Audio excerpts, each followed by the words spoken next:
خب بریم سراغ حل مسائل آخر فصل 2 فیزیک 11 همه سوالاشو میخوایم با هم حل بکنیم. سوال 1 میگه در کدام یک از شکل‌های زیر لامپ روشن میشود؟ سه تا شکل الف ب و پ رو برای ما کشیده، گفته کدام باعث میشه که چراغ روشن بشه، کدام مدار درسته.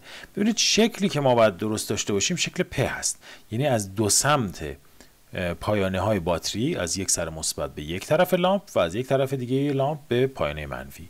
شکل ب که اصلا فقط از یک طرف باتری ما سیم گرفتیم، سیم دیگه‌ای به پایانه منفی وصل نیست، پس این اصلا باعث ایجاد جریان نمیشه. سیم دوم باعث ایجاد جریان میشه، سیم الف، یعنی شکل الف.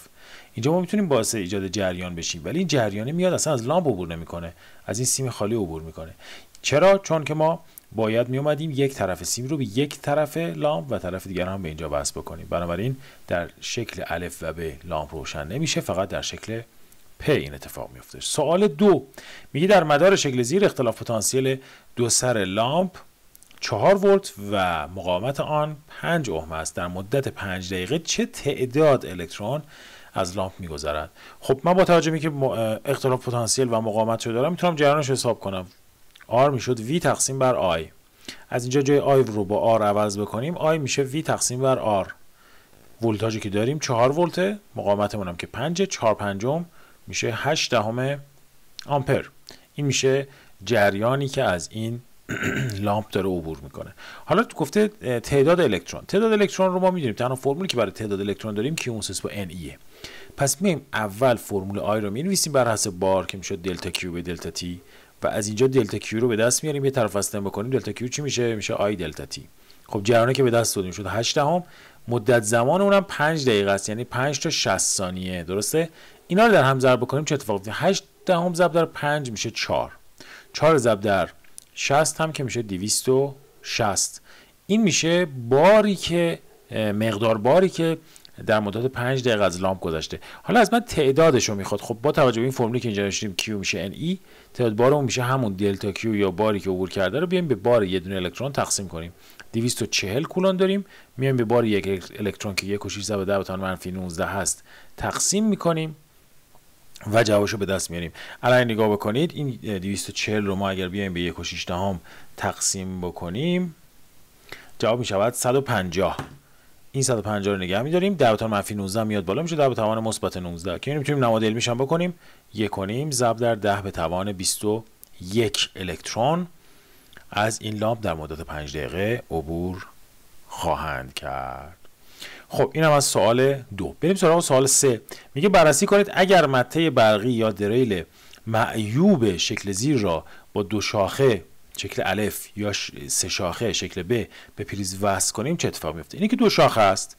ببینید دریل معیوبه یعنی چی؟ ببینید اینجا مقاومت وصل شده به بدنه این دریل و باعث میشه که ما جریانی که داریم میاد از طریق این وارد بدنه میشه و میتونه از طریق بدن ما، حالا اگر مثلا روی زمین پامون قرار داشته باشه، میتونه از بدن ما عبور کنه و ما دچار برق گرفتگی بشیم که این خب خیلی خطرناکه. اما اگه سه شاخه داشته باشیم، سه شاخه یکی از شاخه‌هاش میبینید اینجا وصله به زمین، معمولا به یک لوله آب سرد مثلا وصله و این باعث میشه که اگر احیانا یه اتصالی توی بدنه این به وجود بیاد، برق و یا این جریان الکترون بیاد از طریق این سیم که مقاومت کمی داره به تخلیه بشه و از بدن ما که مقاومت بیشتری داره عبور نکنه، برای همین دچار برق گرفتگی نمیشیم.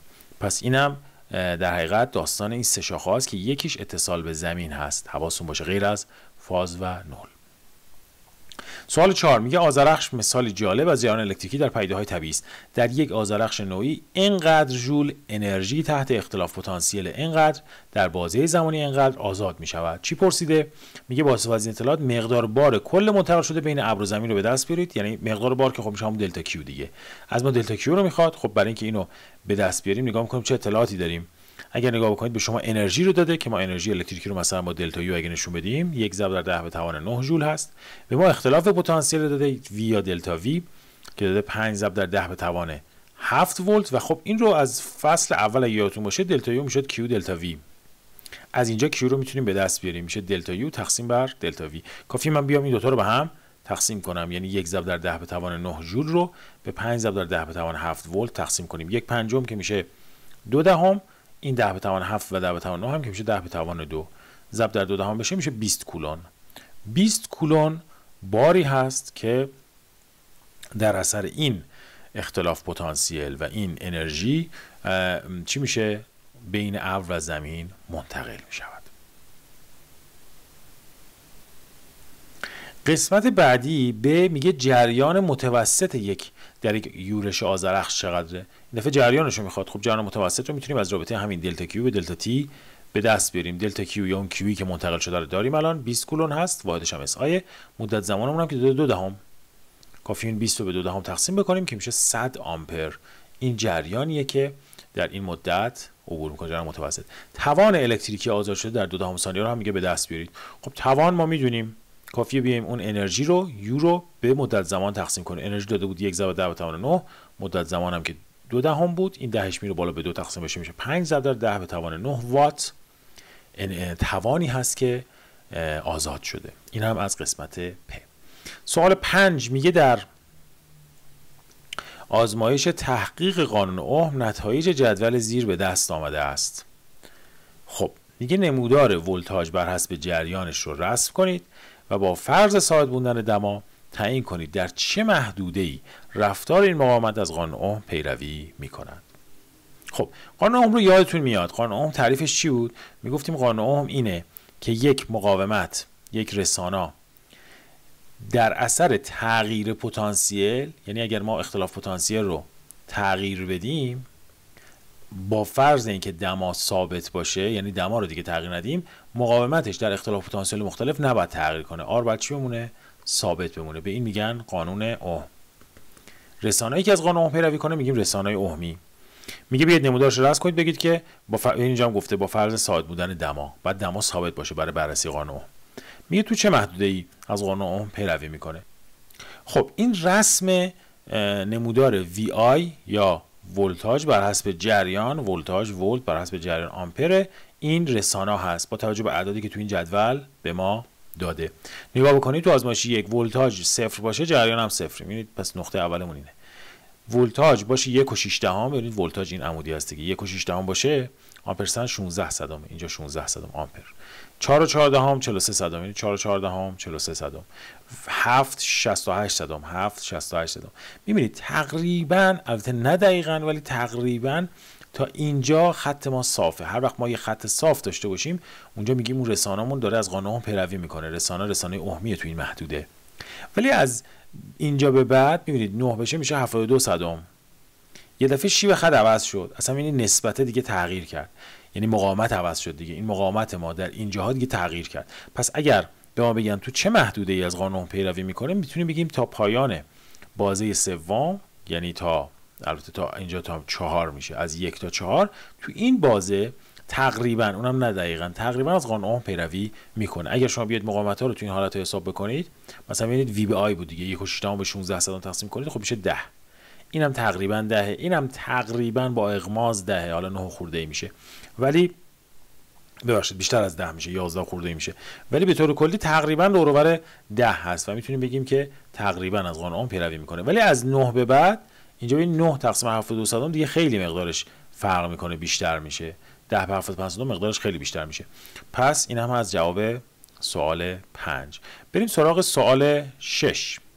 سوال 6 اومده گفته که شکل زیر نمودار وی آی رو برای دو رسانای A و B نشون میده. مقاومت کدام یکی از اینا بیشتره و چرا؟ خب اینجا میبینیم اولا اگر از ما بپرسن این دوتا مقاومت آیا مقاومت اوهمی، رسانه اوهمی هن یا غیر اوهمی، میگیم با توجه به اینکه خط ما خط صافیه، یه خط با شیب صاف، نمودارمون خطیه و از 0 و 0 هم میگذره، اینا رسانه اوهمی هن. این یه نکته. گفتیم هر وقت نمودارمون غیر خطی باشه، حالا هر چی، مثلا اینجوری باشه، اینجوری باشه، هر چیز غیر از خط باشه، میگیم رسانه غیر اوهمی. پس این دو تا رسانه اوهمی هستند. میگه مقاومت کدوم بیشتره؟ خب من نمیدونم مقاومت فرمولش اینه دیگه، فرمول مقاومت بود V به I. میایم یه نقطه رو مثلا در نظر میگیریم، مثلا این نقطه رو با وی آی یکسان یا با آی یکسان، ما مثلا آی ها رو یکسان بگیریم، مثلا این نقطه رو در نظر بگیریم، یه آی رو در نظر بگیریم، بریم رو دو تا محور ببینیم ولتاژشون چی میشه. برای نمودار B بیایم پایین، ولتاژ B اینجا میفته، به ازای همون جریان ولتاژ A کجا میفته؟ اینجا میفته. خب واضحه که الان ولتاژ A از ولتاژ B چیه؟ بزرگتر هست. حالا اگه من بخوام مقایسه بکنم، برای A اگه بنویسم، آره A میشه V A به I A و آر بی هم میشه وی بی به آی بی. خب با توجه به اینکه ما این دو تا نقطه رو میخوایم با هم مقایسه بکنیم، واضح آیاشون که با هم برابره، پس مخرجشون یکسانه. پس با توجه به اینکه ولتاژ آ از ولتاژ بی بیشتره، میتونیم بگیم مقاومت آ هم از مقاومت بی بیشتر هست. پس در جریان یکسان میبینیم آر با وی رابطه مستقیم داره. حالا من برای اینکه شبیه بالا بنویسیم اینجوری بنویسیم، مقاومت آ و مقاومت بی به این ترتیب میشن. یا میتونیم از اینجا بگیم این دوتا رو بیایم به یک عدد ثابت تقسیم بکنیم، پس وی با وی بی به آی کمتر از وی آ به آی هست، این نسبت میشه آر بی، این نسبت هم میشه آر آ، پس آر آ از آر بی بزرگتر هست. خب اینم از سوال 6 که سوال ساده ای بود. بریم سراغ سوال 7. میگه دو رسانای فلزی از یک ماده ساخته شدن و طول یکسانی دارن. رسانای آ سیم توپری به قطر 1 میلیمتر و رسانای بی لوله توخالی به شعاع خارجی 2 میلیمتر و شعاع داخلی 1 میلیمتر است. مقاومت رسانای آ چند برابر مقاومت رسانای بی هست. خب من بیام این قسمت ها رو سفید بکنم که اینجاها جواب ها رو قرار بدیم. خب ببینید بچه‌ها، میگه من دو تا رسانا دارم. رسانای آ یک سیم توپری به قطر 1 میلیمتر. یه رسانا داریم مثل این رسانه آ، توپر هم هست و قطرش 1 میلیمتر. این فاصله از اینجا تا اینجا میشود 1 میلیمتر قطر این دایرش. رسانای بی میگه توخالیه به شعاع خارجی 2 میلیمتر. این پس بزرگتره دیگه، شعاع خارجیش یعنی این فاصله هست 2 میلیمتر و شعاع داخلیش هست 1 میلیمتر، یعنی این فاصله از اینجا تا اینجا هم هست 1 میلیمتر. این قسمتش پر هست. میگه که طولاشون هم یکسانه. میگه مقاومت آ چند برابر مقاومت بی هست. خب ما میدونیم فرمول مقاومت بود این رو ال تقسیم بر آ. اگه من بخوام دو تا مقاومت رو به هم تقسیم بکنم، مقاومت آ به مقاومت بی، خب این رو ال به آی آ رو بعد بیام به رو ال به آی بی تقسیم بکنم دیگه، نه این دوتا رو به هم تقسیم بکنم. خب اگر نگاه بکنیم، چون هر دو تا از یه ماده ساخته شدن و حالا بعد میگفت که دماشون هم یکسانه، ولی چون احتمالاً دماشون هم یکسانه، پس مقاومت ویژه هاشون با هم برابر خط میخورن، چون مقاومت ویژه وابسته به جنس ساختار اتمی و ماده بود و دما بود دیگه، بنابراین راهشون با هم خط میخورن. الاشون چی؟ الاشون هم که گفته طول یکسانی دارن، پس الاشون هم خط میخوره. و میبینید فقط مساحت ها موند. اگه دور در دور نزدیک کنیم، آی بی میره بالا و آی ای میاد پایین، پس میشه مساحت بی به مساحت آ. چون ما میخوایم نسبت بنویسیم، نیاز نیست تبدیل واحدمون حتما بره تو واحد اس آی، تقسیم میخوایم بکنیم دیگه، پس میتونیم همین واحد میلیمتر رو برای مساحت انتخاب بکنیم. بریم مساحت آ رو به دست بیاریم. مساحت آ خب چون یک دایره توپر هست، خیلی راحت از رابطه پی آر 2 میتونیم استفاده کنیم. پی ضرب در شعاعش چقدره؟ قطرش اگه 1 میلیمتر باشه، شعاعش میشه نیم میلیمتر دیگه، پس میشه نیم به توان 2. یا میتونیم کسری بنویسیم، 1/2 نیم همون 1/2 دیگه به توان 2 میشه پی ضرب در 1/4 یا پی 4 میلیمتر مربع. بریم سراغ بی. بی رو دقت بکنید، جریان داره از این قسمت‌های هاشور خورده عبور می‌کنه، از اون قسمت خالی که جریان عبور نمی‌کنه.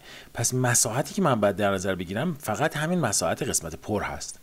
پس برای مساحت بی میام چیکار می‌کنم؟ میگم برای اینکه قسمت هاشور رو مساحتشو به دست بیارم، میام مساحت دایره بزرگ رو منهای مساحت دایره کوچک می‌کنم. دایره بزرگ مساحتش میشه پی آر 2، اون دایره بزرگ این هم میشه پی آر 2 دایره کوچک. از پیش اگه فاکتور بگیریم، شعاع بزرگه چقدره؟ یا شعاع خارجیمون 2 میشه 2 به توان 2، شعاع داخلیمون هم 1 میشه 1 به توان 2. خب 4 منهای 1 میشه 3 پی. اینم بر حسب میلیمتر مربع. میذاریم اینجا به جای مساحت بی میذاریم 3 پی و به جای مساحت آ میذاریم پی 4. خب پی با پی میره، دور در دور بکنیم 3 4 تا میشه 12 تا. پس مقاومت رسانه آ 12 برابر مقاومت رسانای بی هست. اینم از این سوال. بریم سراغ سوال 8. سوال 8 ببینیم چی میگه. سوال 8 میگه در ماشین‌های چمنزنی برقی برای مسافت‌های حداکثر تا 35 متر از سیم‌های مسی نمره 20 با قطر 8 سانتی متر و برای مسافت‌های طولانی‌تر از سیم‌های ضخیم‌تر نمره 16 با قطر 13 سانتی متر استفاده می‌کنند. تا بدین ترتیب مقاومت سیم را تا آنجا که ممکن است کوچک نگه دارند. الف مقاومت یک سیم سیمتری این متری ماشین چمنزنی چقدر است؟ ب میگه مقاومت یک سیم 70 متری ماشین چمنزنی چقدر است؟ خب اولی برای سی متر، دومی برای 70 متر، دما هم گفته 20 در نظر بگیرید. خب سیم مسی هست، میگه تا 35 متر ما از سیم مسی نمره 20 استفاده میکنیم با قطر 8 دهم. پس اینی که قسمت اول گفته 30 متریه، خب باید از اون قطر 20 استفاده کنیم دیگه. خب مقاومتش رو میریم به دست میاریم. مقاومت میشد چی؟ رو ال به آ. رو میشه مقاومت ویژه. مقاومت ویژه رو برای کی باید در نظر بگیریم؟ برای مس. و با توجه به اینکه گفته دما رو 20 درجه در نظر بگیرید، اینجا چون کتاب باید بریم از تو جداول کتاب این رو به دست بیاریم، ولی تو امتحان نهایی یا تو امتحان مدارستون این رو حتما بهتون میدن. پس ما میریم برای به دست آوردن مقاومت ویژه از داخل کتاب. ببینید اینجا مقاومت ویژه است. ما برای مس می‌خواستیم دیگه، گفته بود دما رو 20 بگیرید. جلوی متر رو نگاه می‌کنیم، 1.7 ضرب در 10 به توان -8 این میشه مقاومت ویژه‌اش. بر حسب اوم متر هم هست دیگه. 1.7 ضرب در 10 به توان -8 رو میایم به عنوان مقاومت ویژه برای این شکل در نظر میگیریم. حالا به سوالم نمیرسیم اینجاست. پس 1.7 هم ضرب در 10 به توان -8. خب طولش رو چند در نظر میگیریم؟ طولش رو گفته 30 متر دیگه. برای این قسمت اول اینو میگیریم 30 متر. مساحتش رو چجوری به دست میاریم؟ چون قطرش رو داده 800 پس مساحت رو میتونیم به دست بیاریم دیگه. مساحت، من این تیکه رو سفید رنگ کنم که جا داشته باشیم برای اینکه محاسبات رو برای شما انجام بدیم. مساحت این چی میشه؟ مساحت خب میتونیم از رابطه پی آر 2 بریم. پی ضرب در شعاعش، قطرش اگه 800 باشه شعاعش میشه نصفش دیگه، میشه 400 به توان 2. فقط حواستون باشه این 400 4ش به توان 2 میشه 16، یه پی هم که داشتیم، 100 میشه 10 به توان -2 به توان 2 برسه میشه 10 به توان -4. این شد چی؟ سانتی متر مربع. ما چون باید به متر مربع تبدیل کنیم کافی بیایم یه 10 به توان -4 دیگه ضرب بکنیم تبدیل بشه به متر مربع. حالا اگر ما پی رو هم 3.14 در نظر بگیریم، پس 16 ضرب در 3.14 مثلا میشه 50/24. اینا هم که 10 به توان -4 و 10 به توان -4 میشن 10 به توان -8 متر مربع. اینا از مساحت تو قسمت الف. پس میام اینجا قرار میدیم 50/24 ضرب در 10 به توان -8. کافی اینو حساب کنیم. مقاومت ما، مقاومت این سیم 35 متری از مس به دست میاد. 1.7 ضرب در 30 اگر بکنیم میشود 51 و اینو اگر بیایم تقسیم بکنیم به 50/24 میشه 1/15000 مثلا 1/15000. این 10 به توان -8 و 10 به توان -8 با هم خط خورد، پس دقیقا همین شد دیگه. تقریبا میبینید 1 اوم شد دیگه، درسته؟ مقاومت زیادی نیست. بریم برای قسمت ب. قسمت ب میگه که بیاید مقاومت یک سیم 70 متری ماشین چمنزنی رو به دست بیارید. این دفعه 70 متری چون شده میگه برای مسافت طولانی تر از 35 متر ما باید از قطر 1300 استفاده بکنیم. پس این دفعه توی قسمت ب مساحتمون چی میشه؟ میشه پی ضرب در شعاعش رو باید نصف 1300 بذاریم دیگه. 1300 تقسیم بر 2 به توان 2 که ما اگه 1300 رو تقسیم بر 2 بکنیم میشود 65000 که به توان 2 اگر برسه میشود 4000 حدوداً، که اینم اگر ضرب در 3.14 بکنیم میشود این عدد. مثلا در نظر بگیریم 0.13.3. این شد بر حسب چی؟ بر حسب سانتی متر مربع. باز من باید بیام ضرب در 10 به توان -4 بکنم که تبدیل بشه به متر مربع. خب این دفعه میام برای مقاومت دوباره همون رو ال به آ رو میذارم. مقاومت ویژه‌مون که همون سیم همون جنس هست و در همون دما، فقط طولمون شده چقدر؟ شده 70 متر.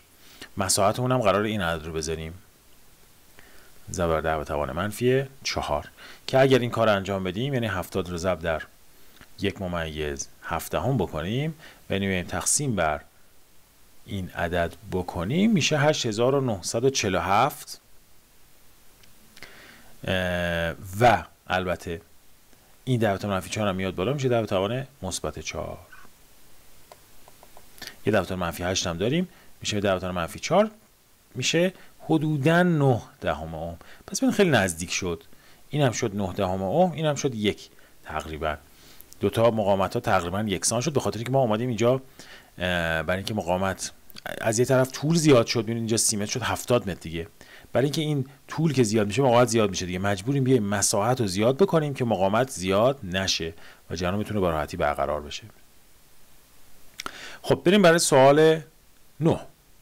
میگه شکل زیر یک مشابهت سازی مکانیکی برای درک مقاومت و نیروی محرکه الکتریکی را نشان میدهد که در آن بر سطح شیبداری میخ‌هایی تعبیه شده و تیله ها از ارتفاع بالای سطح شیبدار رها میشوند و سپس دوباره به بالای سطح شیبدار بازگردانده میشوند. این مشابهت سازی مکانیکی رو توجیه کنید.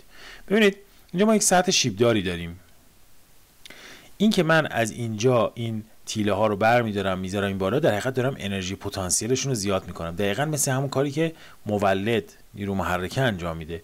نیرو محرکه گفتیم کاریه که روی واحد بار انجام میده تا اون از پایانه با پتانسیل کمتر ببره به پایانه با پتانسیل بیشتر، یعنی انرژی پتانسیل ذرات رو زیاد، بار رو زیاد میکنه. اینجا همین کار داریم میکنیم، داریم انرژی پتانسیل ذرات رو میبریم بالا، زیادش میکنیم، بعد از اینجا رها میکنه، از اینجا دیگه خودش میاد پایین، مثل هم که تو مدار خودش حرکت میکرد.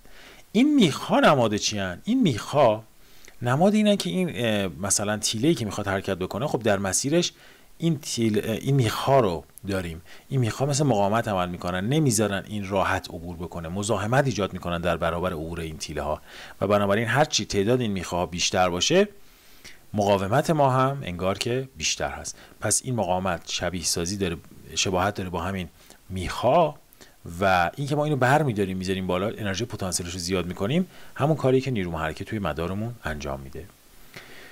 خب سوال 10 میگه یک باتری رو در نظر بگیرید که وقتی به مداری بسته نیست پتانسیل دو سرش برابر 12 ولت است.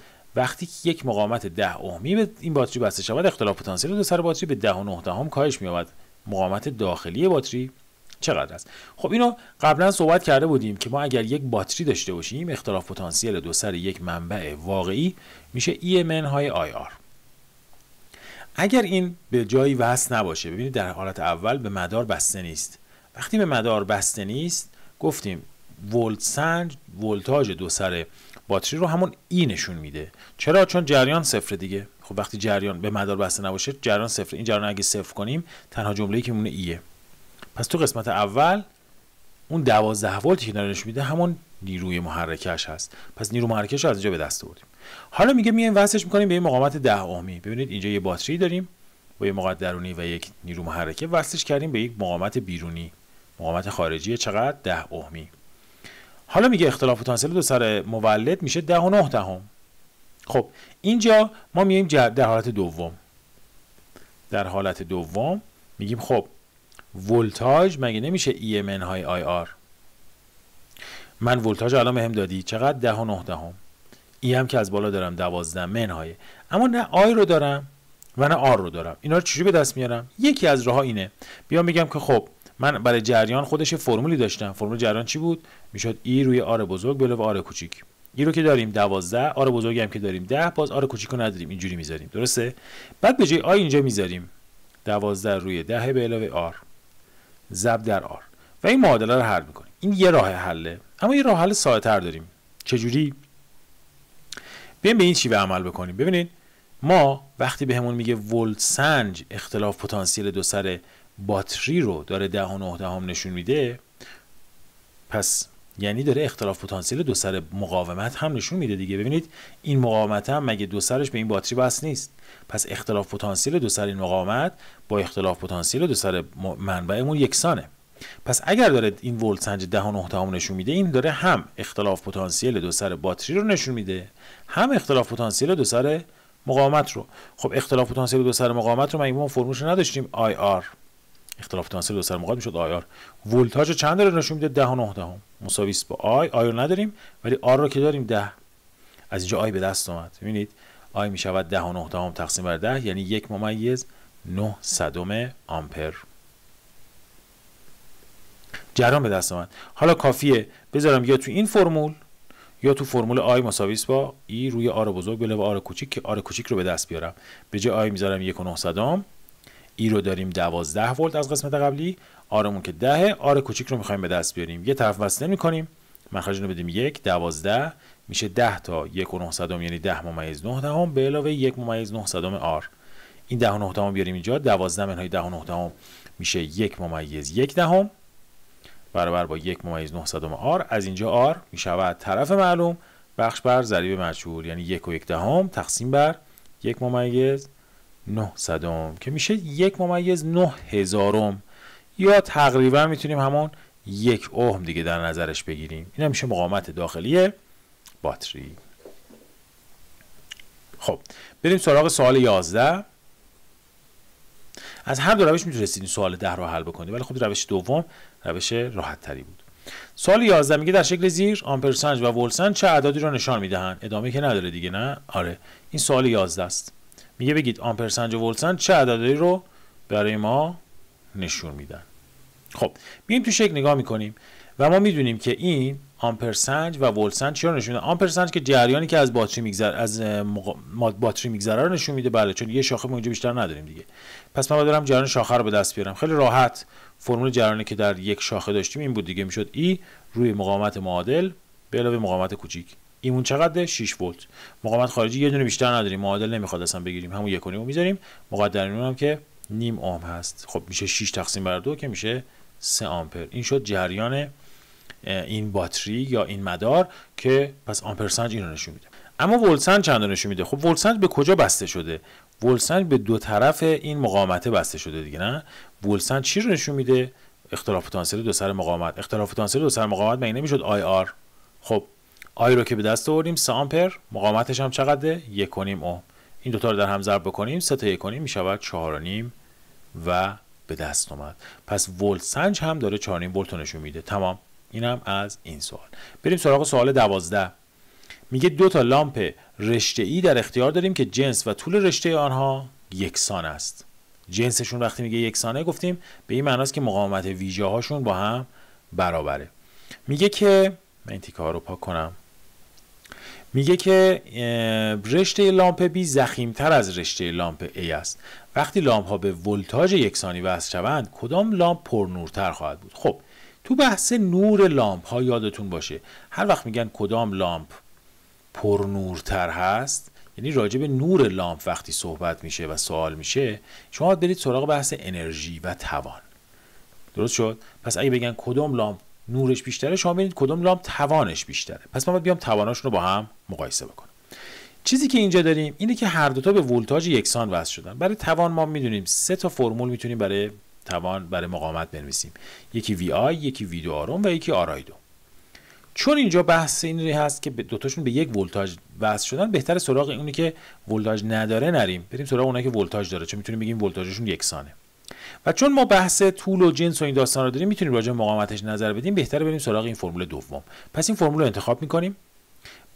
ولتاژشون که یکسانه، میبینید پس پی با آر رابطه عکس داره. ببینیم کدوم مقاومتش بیشتره. نگاه بکنید مقاومت میشد رو ال به آ. خب میگه هر دو از یک ماده‌اند، پس روهاشون که یکسانه. میگه هر دو طولشون هم که یکسانه، پس این الشون هم یکسانه.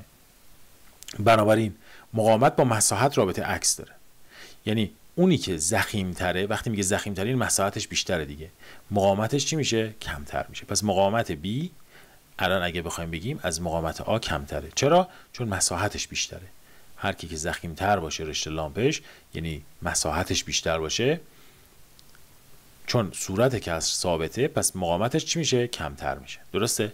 حالا با توجه به رابطه P مساوی با V دو آرم، چون باز V ثابته، میتونم بگم P و R رابطه عکس دارن. پس P B به P A مثل R A هست به R B. باز میبینیم P توان و مقاومت باز با هم رابطه عکس دارن. یعنی اونی که مقاومت کمتری داره یعنی B، توانش باز چی میشه؟ بیشتر میشه از اون یکی دیگه. و چون توانش بیشتره یعنی لامپ B پس میشه چی؟ پرنورتر. این هم سوال خوبیه برای اینکه پس چند تا نکته یاد بگیریم. یکی اینکه نور لامپ وقتی از ما سوال میپرسن بریم سراغ توان.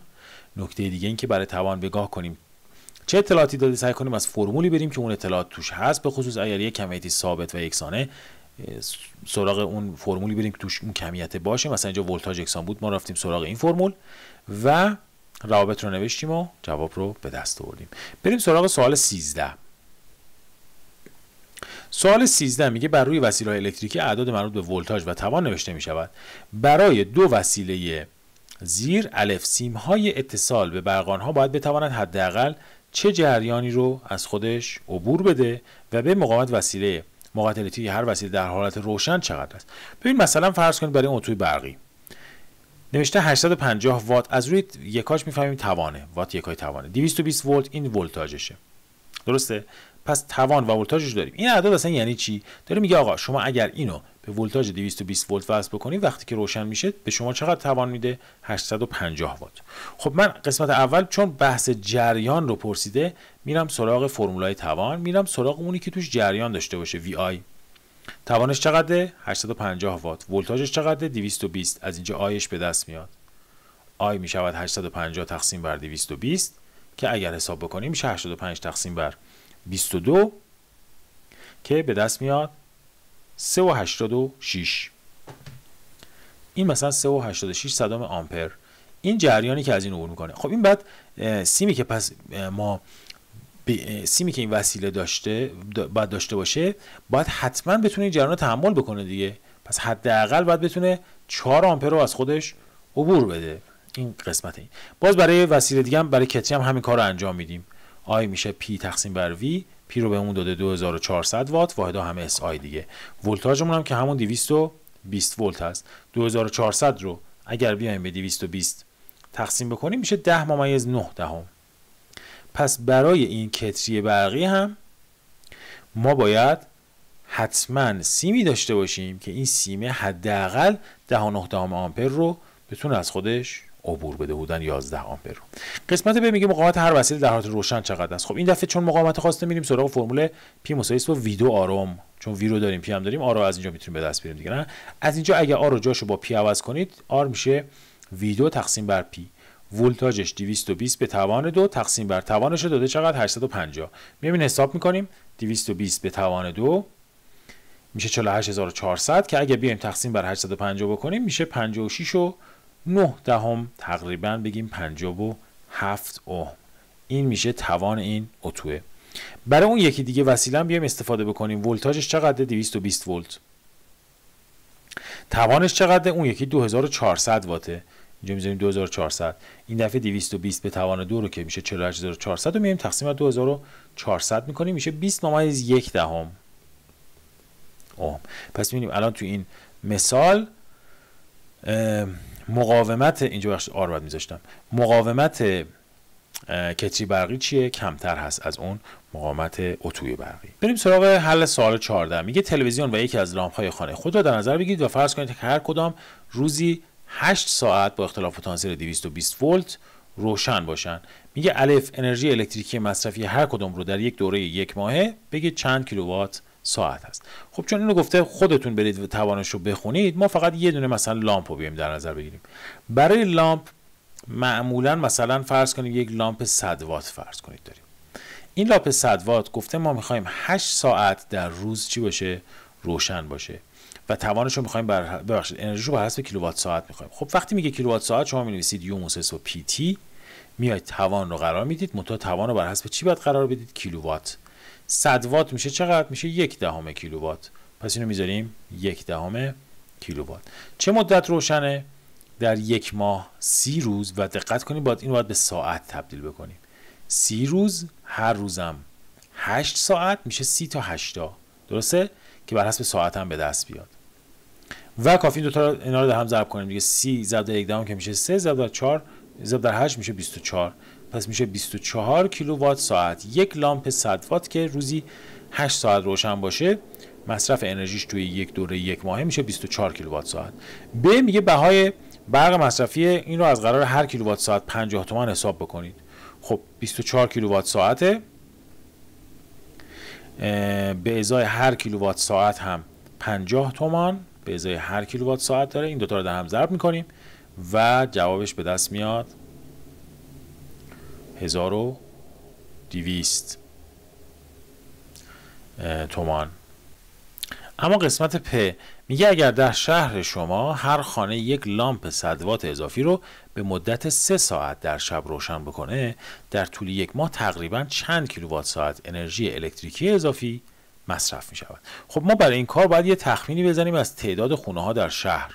حالا فرض کنید به عنوان یک چیز کلی و ذهنی ما مثلا فرض کنیم در شهر 1 میلیون خونه، یعنی 10 به توان 6 تا خونه ما داشته باشیم. اینو بگیریم تعداد خونه ها. خب بستگی داره به شهر دیگه، هر شهری متفاوت خواهد بود. ما 1 میلیون خونه رو در نظر بگیریم و بیایم برای یک لامپ اگه حساب بکنیم، خب کیلوواتش چقدر؟ 100 وات میشه 1/10 کیلووات. چند ساعت روشنه؟ 30 تا 3 ساعت دیگه، درسته؟ و بخشی 30 تا 3 ساعت. این اگه ضرب بکنیم خب میشه چقدر؟ 30 ضرب در 1 میشه 3 ضرب 3 میشه 9 کیلووات ساعت. اینو اگه بیایم برای کل شهر حساب بکنیم، یعنی باید بیایم این 9 کیلووات ساعت رو ضرب در 10 به توان 6 بکنیم که میشه 9 ضرب در 10 به توان 6 کیلووات ساعت به این ترتیب. پس این بستگی به این داره که شما تخمین تعداد خونه در شهرتون رو چجوری در نظر بگیرید. بریم سراغ سوال 15. میگه در شکل زیر الف نیروی محرکه الکتریکی و مقاومت داخلی منبع را که توان خروجی آن به ازای 5 آمپر برابر 9.5 وات و به ازای 7 آمپر برابر 12.6 وات است محاسبه کن. خب سوال 15 من اطلاعاتش اینجا نوشتم. میگه ما یه مداری داریم اینجوری، مقاومتمون متغیره، مقاومت خارجیمون و نیروی محرکه و مقاومت داخلی باتری رو از ما خواسته. میگه این دوتا رو به من بگید چقدره، با این شرط که اگر جریانمون بشه 5 آمپر توان خروجی باتریمون میشه 9.5 وات و اگر توان خروجیمون بشه 7 آمپر، ببخشید جریانمون بشه 7 آمپر، توان خروجی باتری میشه 12.6 وات. خب ما توان خروجی باتری رو اگه یادتون باشه فرمولش رو بلدیم دیگه، چی میشد؟ میشد EI منهای RI2. پس من بیام دو بار این اطلاعات رو توش قرار بدم. یه بار توان خروجی 9.5 میذاریم 9.5، ای رو که نداریم، جریانمون 5 هست، منهای آر باز نداریم، ضرب در 5 به توان 2 که میشه 25. یه بار دیگه میایم به جای توان خروجی میذاریم 12.6 که میشه ای در جریانمون 7 منهای آر در 7 به توان 2 که میشود 49. این دو معادله دو مجهول رو بعد بیایم حل بکنیم. خب یکی از روش‌هایی که ما الان اینجا داریم برای حلش اینه که بیایم معادله بالا رو ضرب در 7 بکنیم، مثلا ضرب در منفی 7 کنیم، اینجا میشه منفی 7 ضرب در این، اینم میشه مثبت 7 ضرب در این، درسته؟ و معادله پایین رو بیایم ضرب در 5 بکنیم، میشه 5 ضرب در این میشه 5 ضرب در این، اینم میشه 5 ضرب در این. بعد بیایم دو تا معادله رو با هم جمع بکنیم. میبینید این دوتا با هم ساده میشن دیگه، این 7 5 تا 35 ای منفی و 35 ای مثبت با هم ساده میشن.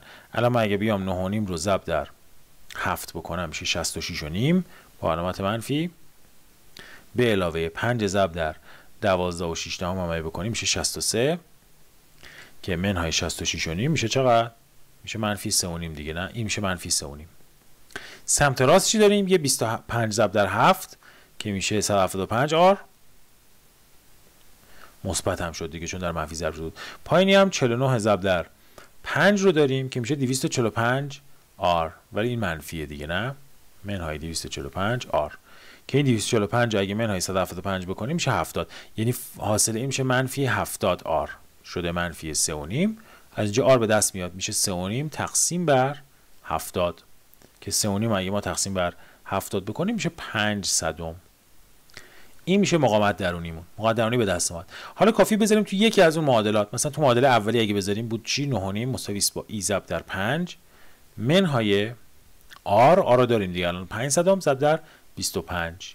از اینجا ای رو هم میتونیم به دست بیاریم. این 5 صدم ضرب در 25 اگه بکنیم میشه 1 و 25 صدم، این منفی 1 و 25 صدم بیاد اینجا، این طرف میشه مثبت 1 و 25 با 9.5 اگه جمع بشه میشه 10 و 75 صدم برابر میشه با 5 ای. از اینجا ای به دست میاد میشه 10 و 75 صدم تقسیم بر 5 که جواب میشود 2 و 15 صدم ولت. این هم از سوال 15. خب قسمت ب میگه نمودار اختلاف پتانسیل دو سر باتری بر حسب جریانش رو رسم بکنید.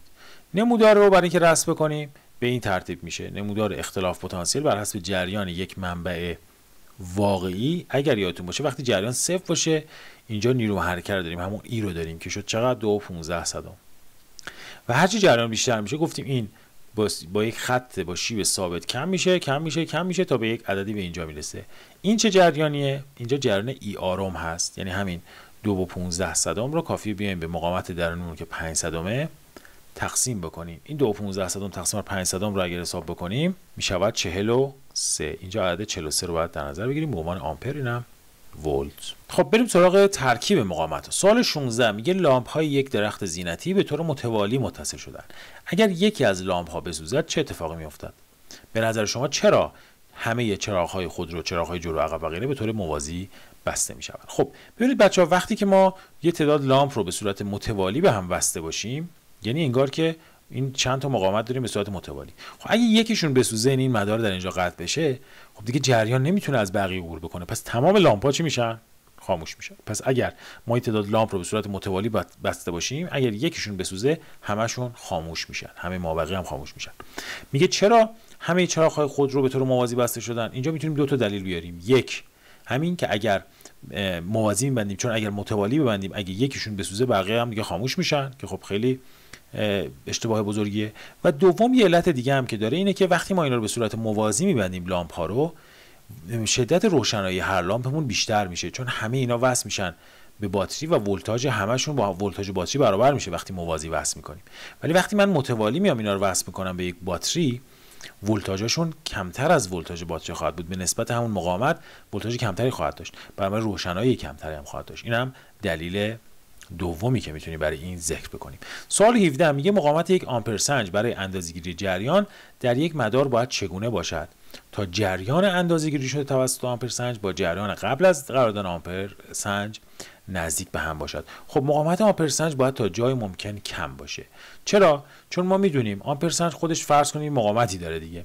ما برای اینکه جریانی که ازش میگذره رو اندازه‌گیری بکنه بعد مجبوریم بیایم به صورت متوالی بذاریم کنار اون مقاومتی که مثلا تو مدار هست، مثلا به این ترتیب. خب چون خودش به صورت متوالی اومده در داخل مدار قرار گرفته، مقاومتش باید کم باشه که مقاومت کل مدار رو تغییر محسوسی توش ایجاد نکنه، چون مقاومت معادل میشه الان متوالی هم دیگه، میشه اون مقاومت خارجیه به علاوه مقاومت آمپرسنج. پس این باید تا جای ممکن کم باشه که تغییری در مقاومت معادلمون ایجاد نکنه. یعنی اگه قبلا فقط آر بوده قبل از بستن آمپرسنج، الان بعد از بستن هم خیلی مقاومت تغییر نکنه، چون جریان این بود دیگه، فرمولش درسته، آر ای کیو به آر کوچیک. اینو ما نباید دست بزنیم. اگر آمپرسنج مقاومتش زیاد باشه، این زیاد میشه و اصلا جریان مدار رو کم میکنه. ما نمیخوایم جریان مدار رو که کم بکنیم، میخوایم اون جریانی که وجود داره رو دقیق اندازه‌گیری کنه یا تا جای ممکن با دقت بالا اندازه‌گیری کنه. سوال 18 میگه در شکل مقابل تعدادی لامپ مشابه به طور موازی به هم متصل شدن. خب واضحه تو شکل می‌بینیم اینا به صورت موازی کنار هم بسته شدن. چی میگه؟ میگه که هر لامپ با یک کلیدی همراه. می‌بینید هر لامپ کنارش یک کلید هست. میگه بررسی کنید با بستن کلیدها یکی پس از دیگری عددهایی که آمپرسنج و ولتسنج نشون میدن چه تغییری میکنه. خب من اولین ولتسنج رو که اولا قبل از اینکه این کلیدها رو ببندم، یعنی وقتی کلیدها باز هستن، با توجه به اینکه این آمپرسنج، حالا با فرض اینکه این ولتسنج آرمانی اگه باشه، ولتسنج آرمانی از خودش جریان گفتیم عبور نمیده دیگه، پس این جریان اگه بخواد بیاد نمیتونه از اینجا عبور بکنه و از این بالا هم عبور نمیتونه بکنه چون اینا همه بازن. بنابراین ولتسنج صفر رو نشون میده اگر فرض کنیم البته ولتسنج آرمانی باشه، چون اینجا هیچ جریان عبور نمیکنه صفر. ولتسنجمون هم چون داره اختلاف پتانسیل دو سر باتری نشون میده میشه ای ام ان های آی آر، که چون جریان نداریم گفتیم همون ای رو نشون میده. پس این در حالتی که کلیدها همه چی باشن، همه باز باشن، با فرض البته اینکه این ولتسنج چیه؟ آرمانی است. حالا اگه فرض کنیم آرمانی نباشه چی؟ اگه آرمانی نباشه چون خودش داره مقاومتیه اجازه عبور جریان رو میده، این دفعه جریان میاد منتها چون بالا بسته است از بالا نمیگذره، تمام جریان از اینجا میگذره و میاد اینجوری میره. بازم آمپرسنج صفر رو نشون میده منتها دیگه ولتسنج ای رو نشون نمیده، ای ام ان های آر رو نشون میده. حالا البته سوال راجع به این نپرسیده ولی گفتیم اینو بررسی هم بکنیم. اگه من کلید اول رو بیام وصل بکنم، خب جریان یه چیزی رو نشون میده، مقاومت مدارمون میشه همین مقاومت این لامپه، درسته؟ پس در حالت اول یعنی فقط یک کلید بسته باشه، جریان من چی میشه؟ جریان میشه ای روی آر بزرگ به علاوه آر کوچیک. خب پس جریان دیگه داریم. ولتسنج هم چی نشون میده؟ نشون میده ای ام ان های آی آر رو دیگه، درسته؟ این از این. اگر من بیام یک کلید دیگر رو ببندم چی میشه؟ من اگه یک کلید دیگر رو هم بیام ببندم انگار دو تا مقاومت دارم، چون این دو تا مقاومت به صورت موازیان، بنابراین مقاومت معادل یادتون باشه تو موازی از تک تکشون کوچیک‌تر میشه دیگه، پس مقاومت معادلمون داره کوچیک میشه که اینجا دقیقاً میتونیم به دست بیاریم، چون ما هم برابرن. مقاومت معادلشون چی میشه؟ گفتیم وقتی دو تا باشن میتونیم بگیم ضربشون تقسیم بر جمعشون میشه آر به توان 2 روی 2 آر، آر با توان بره میشه آر دوم. حالا به صورت نکته تستی هم میگیم که اگر تعدادی مقاومت مشابه داشته باشیم یکیشو میذاری تقسیم بر تعدادش میکنی، پس مقاومتمون شد آر دوم. پس جریان چی میشه؟ جریان میشه ای روی مقاومت معادلمون آر دوم میشه دیگه، نه به علاوه آر. خب الان میبینید مخرج این کسر کوچیک شد نسبت به مخرج کسر قبلی، چون مخرج کوچیک شده پس جریان چی میشه؟ بیشتر میشه. پس در حالت دوم آمپرسنج عدد بیشتری رو نشون میده. ولتسنج رو نشون میده. ولتسنج مگه اختلاف پتانسیل دو سر باتری نیست؟ نمودار اختلاف پتانسیل دو سر باتری رو یادتون باشه تو مثال قبلی رسم کردیم. به این شکل بود. هرچی جریان بیشتر میشه میریم سمت راست، ولتاژ دو سر باتری چی میشه؟ کمتر میشه. پس ولتسنج عدد کمتری رو نشون میده. میتونیم با فرمول هم بگیم ولتسنج اختلاف پتانسیل دو سر منبع واقعی گفتیم چی بود؟ ای ام های آی آر بود. این آیه که زیاد بشه چون پشتش منفی داره ولتاژمون چی میشه؟ کم میشه. همین اتفاق برای بستن کلیدهای بعدی هم باز میفته. کلید سوم بعدی مقاومت میشه آر سوم، کوچکتر میشه باز. آمپرسنج عدد بیشتری نشون میده، ولتسنج باز هم کمتر میشه. چهارمی رو ببندیم، مقاومت معادل میشه آر چهارم. ببین در حالت چهارمی اینجوری میشه ای روی آر چهارم بلوار. این خیلی دیگه کوچیک شد. جریان از همه حالتها بیشتر هست و ولتسنج باتری هم از همه حالتها کمتر خواهد بود. این هم سوال جالبی بود که راجب تغییر اعداد ولتسنج و آمپرسنج راجبش صحبت کردیم. بریم سراغ سوال 19. میگه دو تا لامپ با مقاومت مساوی R یک بار به طور متوالی و یک بار به طور موازی به هم میبندیم و آنها را هر بار به ولتاژ V وصل میکنیم. نسبت توان مصرف شده در حالت موازی به توان مصرف شده در حالت متوالی چقدر هست؟ من این قسمت ها رو بیام سفید بکنم که بتونیم حل بکنیم و بقیه سوال ها جلوی دیدمون رو نگیره.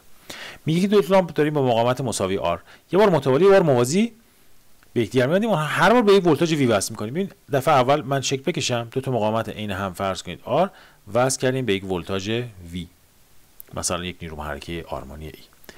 دفعه دوم همین دوتا رو R و R رو این دفعه میایم به صورت موازی وصل می‌کنیم به همون اختلاف پتانسیل.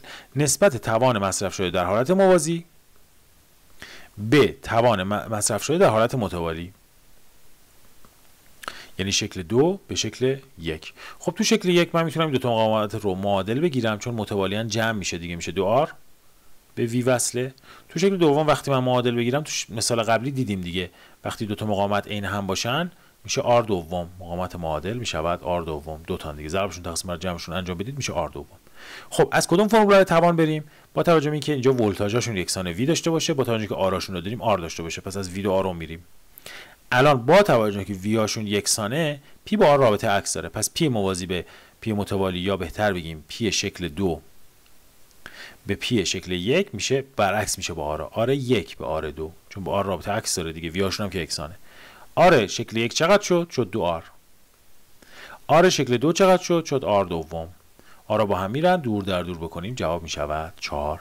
پس توان مصرفی در حالتی که موازی باشن 4 برابر توان مصرفی که در حالت متوالی به همون اختلاف پتانسیل وصل باشن.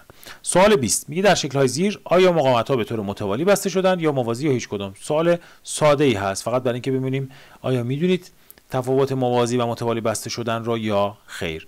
تو شکل الف نگاه بکنیم این مقاومت و این مقاومت پشت سر همن، هیچ انشعابی هم بینشون نیست، پس میگیم چی بسته شدن؟ متوالی. توی شکل ب دو تا مقاومت رو نگاه بکنیم، از یک سرشون مستقیم به هم وصلن، از سر دیگه شون هم مستقیم با سیم خالی به هم وصلن. پس چون از هر دو سر با سیم خالی مستقیما به هم اتصال دارن میگیم چی ان؟ موازی ان. متوالی که نیستن چون بینشون انشعابه، انشعاب باشه دیگه متوالی نیستن. اما شکل پ، شکل پ رو باز نگاه میکنیم، متوالی که نیستن چون بینشون انشعابه، هم از این ور هم از این ور. موازی چی؟ موازی باید ببینیم از این سر میتونیم با سیم خالی به اینجا برسیم اتصال مستقیم، بله. از این طرف مقاومت هم میتونیم با اتصال سیم مستقیم به اینجا برسیم با سیم خالی، میبینیم بله. پس بازم اینا میشن چی؟ میشن به صورت موازی بسته شدن. اینم از سوال 20. بریم سراغ سوال 21. میگه سه مقاومت مشابه 12 ohmi را یک بار به طور متوالی و بار دیگه به صورت موازی به هم میبندیم. من این صفحه این طرف رو هم پاک کنم. خب سه تا مقاومت مشابه داریم 12 ohmi، یه بار متوالی، خب یعنی اینجوری هر سه تا 12 و بار دیگر موازی و به اختلاف پتانسیل 12 ولت وصل می‌کنیم. در هر بار چه جریانی از هر مقاومت می‌گذرد. پس من بیام شکل رو اینجا بکشم برای شما. این حالت اول 12 12 12 و وصل کردیم به اختلاف پتانسیل چقدر 12 ولت. مثلا یک باتری آرمانی منبع آرمانی در نظر بگیریم، اینجا ایمون هست 12 ولت. میگه چه جریانی عبور میکنه؟ خب من میام اول مقاومت معادل رو حساب میکنم. مقاومت معادل میشه اینا چون متوالی هم باید با هم جمع بشن دیگه، مجموعشون میشه. حالا شما سعی کنید اول به صورت فرمولی بنویسید R1 به علاوه R2 به علاوه R3 که جمع 3 تا 12 میشود 36 اوم. بعد جریان رو به دست میاریم که میشه ای روی آر بزرگ به علاوه آر کوچیک. اینجا آر کوچیک نداریم و میایم همون 12 رو به 36 تقسیم میکنیم که میشود 1/3 آمپر. این جریانی که از باتری خارج میشه، این جریان اصلی یا جریان گذرنده از باتری یا شاخه اصلی هست. از هر کدوم از مقاومت‌ها چه جریانی میگذره؟ خب اینا چون متوالیان جریانشون همه با هم برابره و برابر با همین جریان است. پس این همون جریان I1 I2 و I3 هم میشه، نمیخواد بریم جداگانه حساب بکنیم. اما حالتی که اینا موازی وصل شده باشن، شکلشو بکشیم. 3 تا مقاومت داریم، همه رو اومدیم وصل کردیم به یک باتری چقدر 12 ولتی. اینا باز دوباره 12. حالا من اسمشون رو بذارم، مثلا R1 R2 و R3. چون مقاومتشون یکسانه جریانش هم یکسان میشه، ولی اینجا فرق میکنه داستان. اول میایم مقاومت معادل رو حساب میکنیم. این دفعه دیگه ما نگاه بکنیم این سه تا موازی ان. پس بعد از چه راهی بریم؟ ضرب تقسیم بر جمع نمیتونیم بریم چون برای دو تاست. پس میایم از همون فرمول اصلی مقاومت‌های موازی میریم. 1 روی RQ میشد 1 روی R1 به علاوه 1 روی R2 به علاوه 1 روی R3 که 3 تا 1/12 رو باید بیایم با هم جمع بکنیم که میشه 3/12 دیگه. 3/12 هم میشه 1/4. حالا این شد 1 روی RQ. یادتون باشه همیشه برعکسش هم انجام بدید آخر کار. پس RQ میشه چقدر؟ میشود 4 اوم. این مقاومت معادل به دست اومد. حالا جریان کل یا جریان گذرنده از باتری رو من میتونم به دست بیارم. این آی رو میشه چی؟ میشه ای روی آر بزرگ به علاوه آر کوچیک که آر کوچیک که نداریم دیگه میتونیم نذاریم. اینمون چقدر بود؟ 12. مقاومتمون چقدر شد 4 به علاوه 0 چی میشه 3 آمپر. پس جریانی که از باتری میگذره 3، ولی آیا جریانی که از این سه تا مقاومت میگذره از هر کدوم از مقاومت‌ها میگذره هم 3 آمپر؟ میگیم خیر. این جریان وقتی میرسه اینجا تقسیم میشه.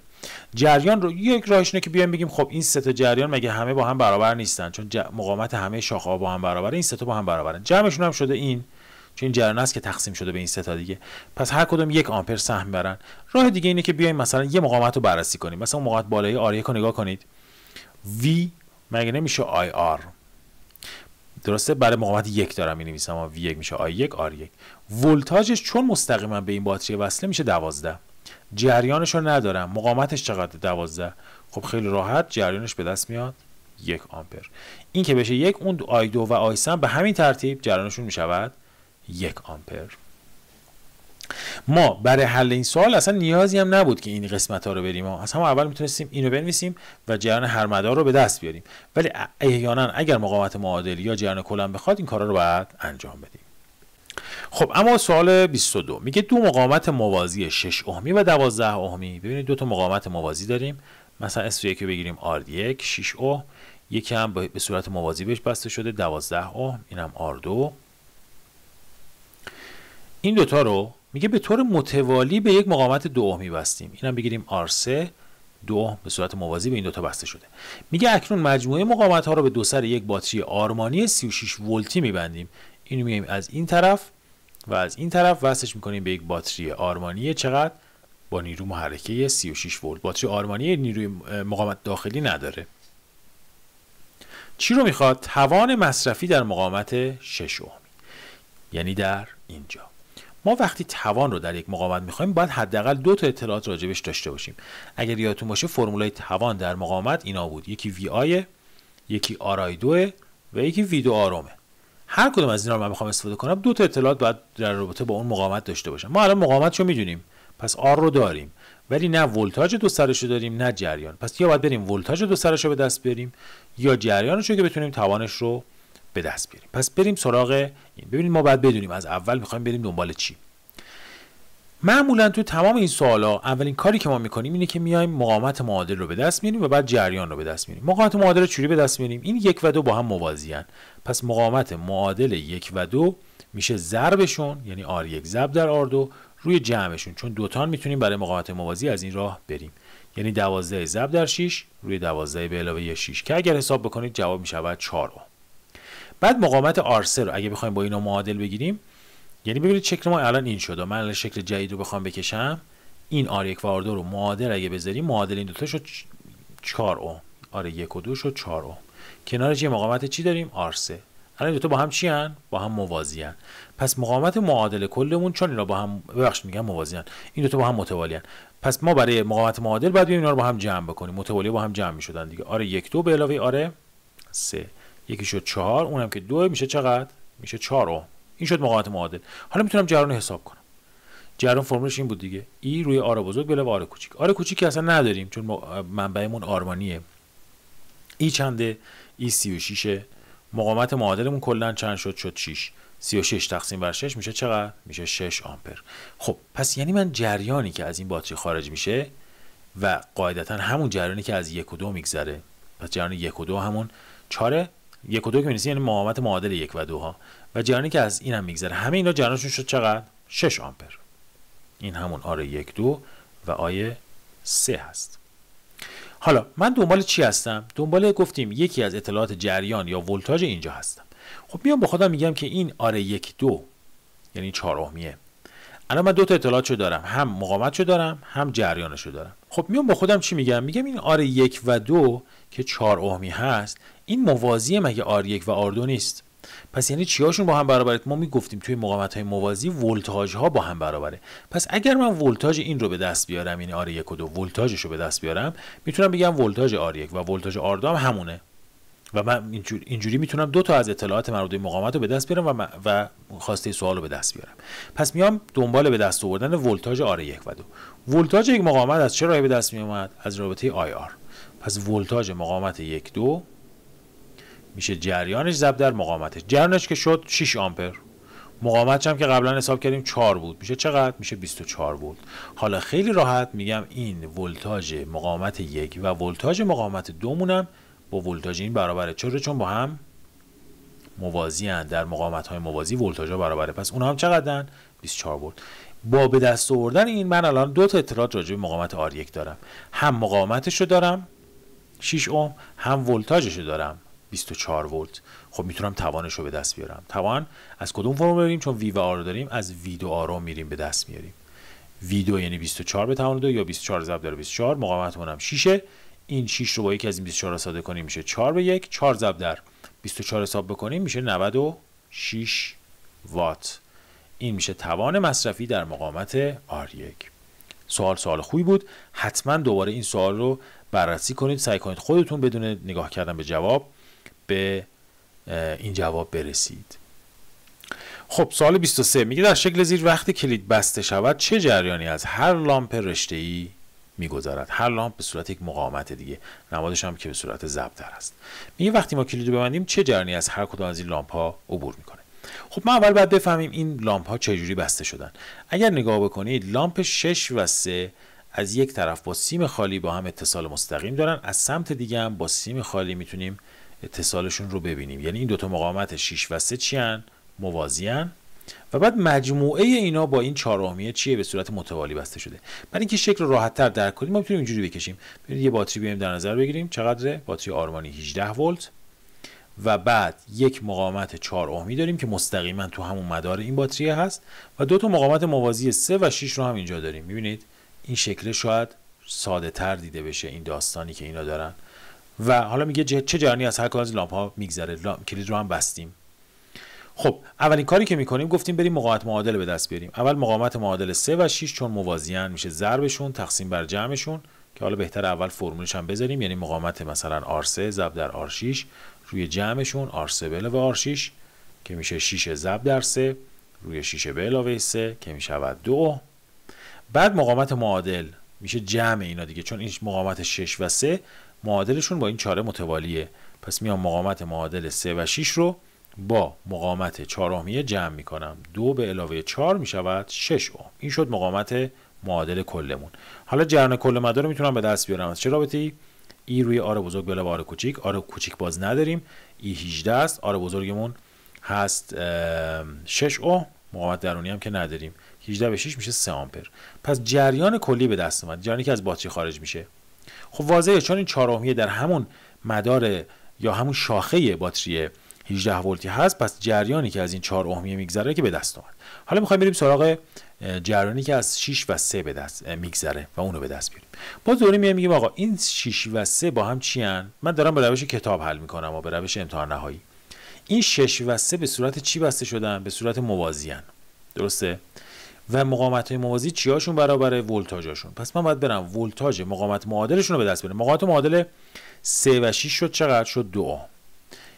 جریانی که ازش میگذرم همین جریان 3 آمپر هست. درسته؟ این میشه جریانی که از معادل 3 و 6 میگذره. این از معادل این دوتا همون جریان 3 آمپر داره میگذره دیگه.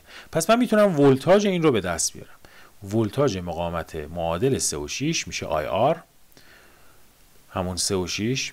جریانش چقدر؟ 3 آمپر. مقاومت به معادل 3 و 6 چقدر؟ 2 میشه چقدر؟ 6 ولت. پس مقاومت ولتاژ این میشه 6 ولت. خب ولتاژ 6 ohmi هم پس میشه 6 ولت. ولتاژ 3 ohmi هم میشه 6 ولت. درسته؟ چون اینا با هم موازی ان دیگه. خب وقتی ولتاژ داریم اینو میتونیم مساوی با IR قرار بدیم برای مقاومت 6 ohmi.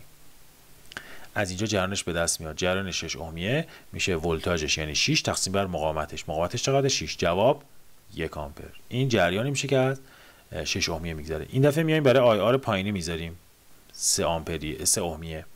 جریان 3 آمپریه 3 ohmiه میشه 6 روی مقاومتش چقدر بود؟ 3. 6 به 3 میشه چقدر؟ 2 آمپر. این هم میشه جریانی که از مقاومت 3 ohmi میگذره. پس این هم یک سوال ترکیبی از مقاومت‌های موازی و متوالی. خب و اما سوال 24 میگه لامپ‌های A، B و C در شکل زیر همگی یکسانن. همگی یکسانن یعنی همشون مقاومتاشون با هم برابره. اگه یکی آره همشون آره. با بستن کلید کدام یکی از تغییرات زیر در اختلاف پتانسیل رخ میدهد؟ الف، اختلاف پتانسیل دو سر A و B تغییر نمی کند. ب، اختلاف پتانسیل دو سر C به اندازه 50% کاهش می‌یابد. و پ و ت هم داریم که میگه ممکنه بیش از یک پاسخ درست باشه. دونه دونه گزینه‌ها رو بیایم بررسی کنیم. قبل از بستن کلید ما یه نگاه بکنیم 3 تا مقاومت داریم که اینا متوالی ان و فرض کنید ما اینجا باتری یا منبع آرمانیمون هم نیرو محرکش ای باشه. چون تمام این 3 تا مقاومتاشون با هم برابره و میدونیم چون متوالی ان جریان هاشون هم با هم برابره، پس ولتاژاشون هم با هم برابر میشه دیگه. درسته؟ چون V میشه IR. وقتی آراشون یکسان باشه جریاناشون هم یکسان باشه، خب هر وقتی IRشون یکسانه پس ولتاژاشون هم با هم برابره. از طرفی ما میدونیم جمع ولتاژ این 3 تا مقاومت میشود E. ما میدونیم در متوالی ها آیا برابرن و ولتاژ با هم جمع میشن. این ولتاژ مقاومت معادل میشه جمع ولتاژ تک تک مقاومت ها. پس جمعشون میشه ای. چون هر سه تا با هم برابرن پس 3V برابر میشه با ای و در نتیجه هر کدوم به اندازه ای سوم سهم میبرن. میتونیم اینجوری هم بگیم دیگه، چون ولتاژشون با هم برابرن جمعشون هم میشه ای. خب هر کدوم میشون ای سوم. پس قبل از بستن کلید اختلاف پتانسیل هر مقاومت رو به دست آوردیم. حالا اگر من کلید رو ببندم، اگر من بیام کلید رو ببندم چه اتفاقی میفته؟ کلید که بسته بشه، چون از یک سمت سی به سمت دیگه سی با سیم خالی راه داره، ما میدونیم وقتی روی سیم خالی حرکت میکنیم پتانسیل الکتریکی تغییر نمیکنه. یعنی اختلاف پتانسیل دو سر لامپ سی یا مقاومت سی میشه 0. پس این یه نکته است که با بستن کلید میگیم اصطلاحاً میگیم این اتصال کوتاه شده. این مقاومت اتصال کوتاه شده. پس هر وقت شما دیدید یک مقاومت از یک سمتش با سیم خالی به سمت دیگهش راه داره و میتونیم از یک سمت با سیم خالی به سمت دیگه همون مقاومت برسیم، اون مقاومت از مدار حذف میشه. یعنی وقتی که جریان میخواد بیاد، جریان به محض اینکه به این انشعاب برسه هیچ مقداریش از اینجا نمیگذره، تماما از مسیری میگذره که هیچ مقاومتی نداره. برای همین چون از این مقاومت هیچ جریانی نمیگذره، عملاً از مدارمون انگار حذف میشه. پس وقتی که دو سر یک مقاومت، یک وسیله با سیم خالی به هم راه داشته باشه، شما میتونید بگید اختلاف پتانسیلش میشه 0. پس اختلاف پتانسیل دو سر مقاومت سی میشه چی؟ 0. و اون مقاومت سی حذف شد. یعنی من الان چند تا مقاومت دارم؟ 2 تا. باز دوباره این 2 تا مقاومت چون متوالیان، جریاناشون برابره، آراشون هم برابره، مثل این چیزی که بالا گفتیم، ولتاژشون هم برابر میشه. این دفعه جمع این 2 تا باید بشه ای. پس یعنی هر کدوم نصف ای سهم میبرن چون مقدارشون با هم برابره. خب قسمت الف چی میگه؟ میگه اختلاف پتانسیل دو سر آ و ب تغییر نمیکنه. دیدیم اختلاف پتانسیل دو سر آ و ب اول بود ای سوم، با بستن کلید شده ای دوم. پس قسمت الف میشه نادرست، تغییر کرد. ب میگه اختلاف پتانسیل دو سر C به اندازه 50% کاهش می‌یابد. اختلاف پتانسیل C قبل از بستن کلید بود E3، بعد از بستن کلید شد 0. خب این وقتی یک عددی 0 میشه یعنی 100% کاهش، پس اینم میشه نادرست. گفته 50% کاهش، 50% کاهش یعنی که نصف میشه، در صورتی که نصف نشد، کاملا 0 شد، پس یعنی 100% کاهش. قسمت پ میگه هر یک از اختلاف پتانسیل های دو سر آ و بی به اندازه 50% افزایش می‌یابد. برای اینکه ببینیم چند درصد تغییر کرده باید بیایم مثلا پتانسیل دو سر آ رو، اختلاف پتانسیل دو سر آ رو بعدش رو به قبلش تقسیم کنیم. بعدش شد ای دوم، قبلش شد چی؟ قبلش شد ای سوم. این اگه نگاه بکنیم میشود 3 دوم. 3 دوم یعنی 1 و نیم، یعنی 150 صدم. 150 صدم یعنی 50% افزایش. بله این درسته. یعنی اختلاف پتانسیل A و B هر دو تا 50% افزایش پیدا کرد. این میشود درست. و قسمت ت به هم شد نادرست، الف هم شد نادرست. قسمت ت میگه اختلاف پتانسیل دو سر C به 0 کاهش می‌یابد، که این هم درسته. گفتیم اختلاف پتانسیلش به C میرسه وقتی دو سرش رو وصل بکنیم. بریم سراغ سوال 25 و آخرین سوالی که برای بچه‌های تجربی از این قسمت داریم. سوال میگه که در سیمکشی منازل همه مصرف کننده ها به طور موازی متصل میشوند، که اینو چند بار توضیح دادیم توی متن درس. میگه یک اتوی 1100 وات، یک نان برشته کن یا توستر 1800 وات، 5 تا لامپ رشته‌ای 100 وات و یک بخاری 1100 وات به پریزهای یک مدار سیمکشی خانگی 220 ولت که حداکثر میتواند جریان 15 آمپر رو تحمل کنه وصل شدن. آیا این ترکیب مصرف کننده ها باعث پریدن فیوز می شود یا خیر؟ خب اینو مثال شبیه شد توی کتاب دیدیم. برای حل اینجور سوال ها گفتیم باید بریم دونه دونه وسایل جریاناشون رو به دست بیاریم و این جریان ها رو با هم جمع بکنیم، چون توی موازی ها ویا برابره. آیا جمع میشه؟ آیاشون رو جمع بکنیم، جریان کل ببینیم از 15 بیشتر میشه یا نمیشه. مثلا میایم از اتو شروع میکنیم. اتو بچا فرمولی که ما میریم اینه، ببینید توان رو داریم، ولتاژ هم داریم 220، چون اینا موازیان همشون میشه ولتاژشون 220. پس میریم سراغ فرمولی که از وی و آی استفاده بشه، یعنی پی میشه وی آی و از اینجا آی میشه چی؟ پس میشه پی تقسیم بر وی. توان اتو چقدر گفته؟ 1100. ولتاژش چقدره؟ ولتاژش هم هست 220. کافیه من بیام این 1100 رو به 220 تقسیم بکنم، میشود 5. پس این اتوی 5 آمپر داره میکشه. بریم سراغ بعدی. توستر 1800 واته، جریانش چی میشه؟ میشه باز دوباره پی تقسیم بر وی. این دفعه باید بیایم 1800 رو به ولتاژش که 220 تقسیم بکنیم. 1800 تقسیم بر 220 میشود 8 و 18 صدم. این هم جریانی که توستر میکشه. 5 تا لامپ داریم، هر لامپ یه دونه لامپ رو بیایم حساب بکنیم. گفته لامپ ما 100 واته، دوباره فرمول پی به وی، این دفعه برای لامپ 100 وات توانش 220 که اگر ما بیایم 100 رو به 220 تقسیم بکنیم میشه 45 صدم آمپر. حالا چون 5 تا لامپ داریم اینو باید در 5 ضرب بکنیم. حالا میذاریم آخر. و یه بخاری هم داشتیم، این بخاریمون هم 1100 وات هست که مشابه هم اتوه دیگه، اتو هم 1100 وات بود. پس میایم پیر به فی، یعنی 1100 رو به 220 تقسیم میکنیم که میشود 5 آمپر. خب حالا کل جریانی که این مجموعه میکشه، یه 5 آمپر داشتیم، یک 8 و 18 داشتیم، 5 تا لامپ داشتیم، 5 تا 45 صدم آمپر و یه 5 آمپر هم مال بخاری. اگر اینا رو بیایم جمع بکنیم میشه 20 ممیز 43. مقدار خیلی بیشتر از 15 آمپر شد. پس چون از 15 آمپر بیشتره، پس میگیم فیوز میپرد. فیوز موقعی میپره که جریانی که ازش عبور میکنه از اون ماکسیموم جریان قابل تحملش که اینجا گفته 15 آمپره بیشتر باشه. این هم سوال 25.